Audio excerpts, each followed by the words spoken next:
ഡിജി കേരളം സമ്പൂർണ്ണ ഡിജിറ്റൽ സാക്ഷരതാ പദ്ധതിയുടെ മണലൂർ നിയോജക മണ്ഡലം മോണിറ്ററി സമിതി യോഗം മുരളി പെരുന്നെല്ലി എംഎൽഎയുടെ അധ്യക്ഷതയിൽ ചേർന്നു.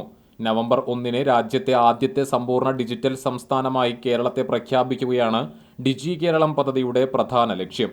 സമൂഹത്തിലെ എല്ലാ മേഖലയിലുമുള്ള ജനങ്ങൾക്കും അടിസ്ഥാന ഡിജിറ്റൽ സാക്ഷരത ലഭ്യമാക്കിയാണ് സാങ്കേതികവിദ്യയുടെ ഗുണങ്ങൾ എല്ലാവരിലേക്കും ഫലപ്രദമായി എത്തിക്കുന്നത്.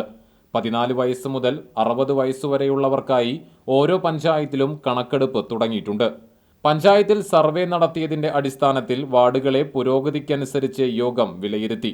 മുല്ലശ്ശേരി ബ്ലോക്ക് പഞ്ചായത്ത് ഹാളിൽ നടന്ന യോഗത്തിൽ ബ്ലോക്ക് പഞ്ചായത്ത് പ്രസിഡന്റുമാരായ ലതി വേണുഗോപാൽ, കെ ശശീന്ദ്രൻ, ഗ്രാമപഞ്ചായത്ത് പ്രസിഡന്റുമാരായ രേഖ സുനിൽ, സൈമൺ തെക്കത്ത്, കൊച്ചപ്പൻ വടക്കൻ, ശ്രീദേവി ജയരാജൻ, എം റജീന തുടങ്ങിയവർ പങ്കെടുത്തു.